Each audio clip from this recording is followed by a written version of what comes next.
The Spirit of the Harvest Moon. Before last weekend, I'd never heard of the Pine Mountain Lodge. Neither had my parents, but then a brochure came in the mail. It advertised the lodge as Wood Lake's 100-year-old best-kept secret. That's all my parents needed to hear. They have a thing about visiting out-of-the-way places, and the older, the better. "Oh, Jenny," Mum said to me, "doesn't it sound perfect? We'll go in September, over the long holiday weekend." So here we are, at Pine Mountain Lodge, the only guests here. "The whole place to ourselves," Dad exclaimed as he carried in our luggage from the car. "We'll be like part of the family," Mum said, signing the register. She gave Mr. Bass, the owner of the lodge, her cheeriest smile. Mr. Bass grunted. He looked like Frankenstein, without the green skin. His son, Tyler, who was 12 like me, helped Dad carry our fishing poles. I nearly choked when I saw Tyler. He reminded me of a goldfish. He has light orange hair, bulging blue-grey eyes, and skin pulled so thin that you could see his veins right through it. So far, I had only glimpsed the back of Mrs. Bass. She sat like a sack of laundry in front of the TV. The only normal-looking one here was Bravo, the Bass's golden retriever. He nuzzled his warm nose in my hand. "You're a good boy, aren't you?" I said, reaching down to pet him. "Don't get too many guests here after August," Mr. Bass said gruffly. He handed Dad the room key. "Too cold." Dad grinned. "That's how we like it." "Absolutely," Mum said. "We love the mountain air." Mr. Bass led us down a long, narrow hallway to our rooms. One dirty light bulb, hanging from the ceiling, cast a creepy yellow glow on the walls. "Well, here it is," Mr. Bass said as we approached the end of the hall. He opened the door to two connecting rooms. The first room had a knotty pine panelling, a rickety bed piled high with scratchy woolen blankets, and a worn braided rug on the floor. Across the room, next to the beat-up old dresser, I saw a small, smudged window.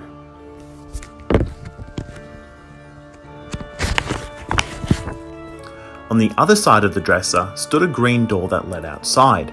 Everything in the room smelled like my dirty gym socks. I walked through the first room to the second room and peeked inside. It looked exactly the same as the first. I wandered over to the green door, jerked it open, and poked my head out. It was growing dark out, so I couldn't really see much, just a porch. And beyond it, trees. Lots and lots of trees. "Time to close up." I ducked out of his way and he tugged the porch door shut, then he locked it. Next, he pulled a set of heavy wooden shutters across the front of my window and latched them securely on the top and bottom. "What are you doing?" I asked. "Locking up," he said. "Excuse me, Mr. Bass," I replied in my most polite voice. "I like to sleep with the window open." Mr. Bass stared hard at me. "Too cold at night for that," he said flatly. "Don't want you to catch a chill, do you?" "I guess not," I answered. I glanced into Mum and Dad's room. Their window was shuttered too. After Mr. Bass left, I unpacked my clothes. He was right, it was freezing up here. I climbed onto my bed wearing 2 pairs of socks, sweatpants, and a t-shirt with a sweatshirt over it. I pulled the blanket up to my chin and studied the room once again. No TV, just like Mum and Dad to find the one place on the planet without a TV.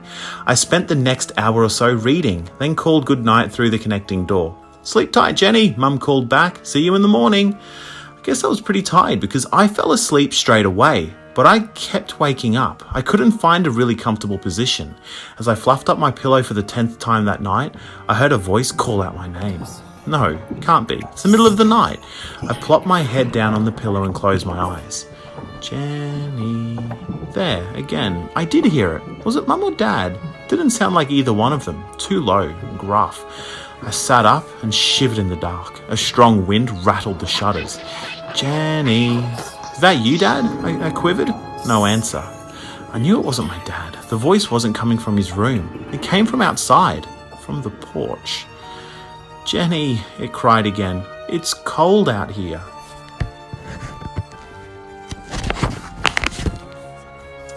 My heart hammered away. What should I do? I crept out of bed to the green door. I leaned my ear against it. "Who's there?" I croaked. No answer. I flew back to bed and yanked the covers up to my ears and waited. Jenny! Jenny! My eyes jerked open. Time to get up, Mum chirped in the doorway. Did you sleep well? I was cold, I mumbled. How did you sleep? Like a rock, Mum sang out happily. I love this crisp mountain air. Did I really hear a voice last night? It must have been a dream, just a weird dream. After breakfast, Mum and Dad decided to hike up to Devil's Peak. Aren't you coming along? Dad asked, as he and Mum buttoned up their identical red and black checkered jackets. Then they tugged on the matching red and black caps with furry red ear flaps. Boy, did they look dumb. Mr. Bass says the view up there is spectacular, Mum explained. Come on, honey, put on your jacket.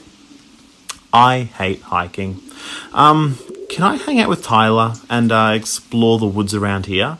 Well, okay, Mum replied, but don't go too far. We won't be gone long. Tyler and I played a few games of horseshoes. Then he gave me a tour of the lodge while Bravo tagged along. The tour took 2 minutes. There was the lodge and there was the woods. Period. By now, things were getting pretty boring. Tyler didn't talk much. We sat cross-legged on the porch, staring at each other. So, Tyler, I began, do you have any friends around here? He stared at me with those bulging eyes. Not really, he answered, but I don't mind. I like playing alone. Oh, I said. Kind of expected him to answer that way. Then I thought about the strange voice from last night.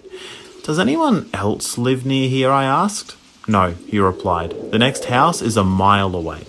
Are you sure there's no one else around here? I asked, because last night I thought I heard someone out there on my porch. Tyler's body stiffened. Oh, what do you mean? I told him about the creepy voice calling my name, but I'm sure I dreamed the whole thing, I ended. Well, you didn't, Tyler said.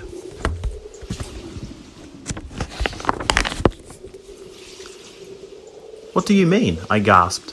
Tyler moved in close. There's something I should tell you, he whispered. I'm only telling you this for your own good, okay? I nodded. This lodge is haunted. That voice you heard was the spirit calling to you. The spirit, I stammered. What kind of spirit? I reached out for Bravo and hugged him close to me. Tyler's eyes narrowed. A long, long time ago, a tourist hiked up Devil's Peak and never came down. I gulped loudly. They say, Tyler continued, that his spirit turned into a wandering mist, and the mist takes over a different body every year. Really? I croaked. Tyler said, a different body every year. At the end of each summer, during the harvest moon, it finds a new body, a warm body. That's why we lock the doors and shutters at night, to keep the spirit from coming inside. I swallowed hard. I knew we shouldn't have come here. I knew it. What exactly happens if the spirit comes inside? Tyler lowered his voice. If you let it inside, it will jump out of the body it's been in and enter yours. Then you will be forced to live on Earth for a year as a wandering mist. That's ridiculous, I blurted. You're making this up. You're just trying to scare me. Jenny. I nearly jumped out of my skin. I turned to see Mum and Dad waving from the end of the trail. I was never so happy to see my parents, even in those dumb jackets. I ran to them, practically knocking them down. Mum, Dad! Hi, Jen, Dad smiled. His cheeks glowed rosy red from the crisp mountain air. Did you have fun? Yeah, sure, I answered. I'm glad you're back, though, and I meant it too. That night, I didn't look forward to bedtime, but I kept telling myself that Tyler was just trying to scare me. Nothing would happen. Tyler was just a creep who had no friends, and I could see why. After Mr. Bass came by to shut the shutters, I crawled into bed. I tried really hard to fall asleep, but I couldn't. I was so wide awake. I heard Dad snoring through the door. I hummed along with his snores and began to drift off. Jenny, it's cold outside. My eyes popped open. I instantly began to shake all over. The voice, it was real. It wasn't a dream. Jenny, it called louder. It's cold outside. I flew out of bed. Mum, Dad, I screamed. I shoved open the door to their room and jumped into bed with them. Mum bolted straight up. Jenny, what's wrong? She cried. My heart pounded in my chest. A ghost is after me, I sobbed. Then I told them Tyler's story. Oh, honey, Mum said, Tyler's just playing a mean joke on you. Dad will talk to him in the morning. But I heard the voice, Mum. I know I did. I sobbed even harder. Calm down, Jen, Dad said softly. It's only your imagination. It is not, I wailed. I'm not even kidding about this. I'm really not. We know, dear, Mum replied. But they didn't know. They had no idea. The next morning, I shuffled into the dining room, tired and confused. I sat with my parents, even though I could tell Tyler wanted me to sit with him, but I wasn't going to let that creep even come near me. Bravo curled up underneath my chair. As I ate my scrambled eggs, I fed him little scraps of bacon. He took my mind off Tyler, but I couldn't help stealing a glance at the window. I saw that Tyler hardly ate a thing. In fact, he never seemed to eat much at all. No wonder he was so thin and pale. Tyler shoved his chair away from the table and headed for ours. Bravo whimpered and nudged my knee. My stomach churned. Tyler grinned at me. Want to play some more horseshoes, Jenny? My heart began to thud.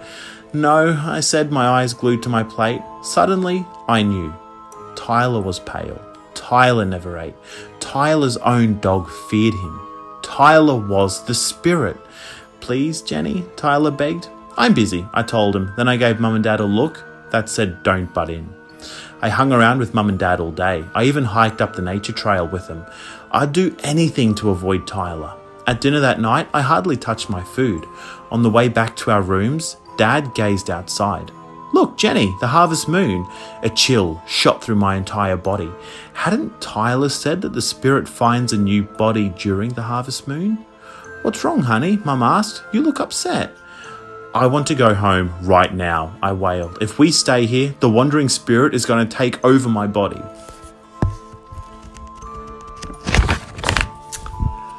Jenny, Mum cooed, you know better than to believe such a silly ghost story. But there is a ghost, I cried. Why won't you believe me? Mum just shook her head from side to side. But she walked into my room with me and sat on the bed for a long time. Then, just before Mr. Bass came in to lock the shutters, Mum peered out the window to check the porch. Jenny, look, she said, Bravo's out there. He'll protect you. Knowing Bravo sat out there did make me feel a little bit better. And even though I'm too old to be tucked in, I let Mum tuck me in that night anyway. Sleep tight, she said, kissing me goodnight. If you need us, Dad and I will be in our lounge, playing bridge with the Basses. Bridge, I shouted. You aren't going to be next door? Jenny, Mum said firmly, stop this. You're acting like a baby. Then she left. I lay very still for a long time. The wind howled through the woods. It blew hard against the porch door. A tree branch scraped against my window. I covered myself with 3 blankets, but I still shivered underneath them. I was all alone. I waited for the spirit to call out my name. No voice, nothing but the sound of howling wind and rattling shutters. Bang! Someone knocked hard on the door. Jenny, it's cold and windy out here. Let me in, it's me, Tyler. I clutched the blankets close to me. He was here to steal my body. Go away, I shouted. You're evil. Please let me inside. I lost my key, Jenny. Please don't leave me out here. It's so cold. Please. No, I screamed. Never, never. The wind shook the shutters hard now. Tyler kept banging. Tears ran down my face. My whole body trembled. Go away, I yelled. Then I heard Bravo barking. Good boy, Bravo. He must have heard my cries. His paws cluttered up the porch steps. He snarled angrily at Tyler. Stop it, Tyler shouted at the dog. Leave me alone. I heard Tyler stumble down the stairs and then silence. Bravo had chased Tyler away. The horror had passed. I was safe. I let out a long, relieved sigh. Soft whimpering cut through the quiet. Bravo! I rushed to the green door, opened it, and Bravo trudged in. Bravo gazed up at me gratefully. His sad brown eyes stared up to meet mine. Thanks, Jenny, he said. It's cold outside.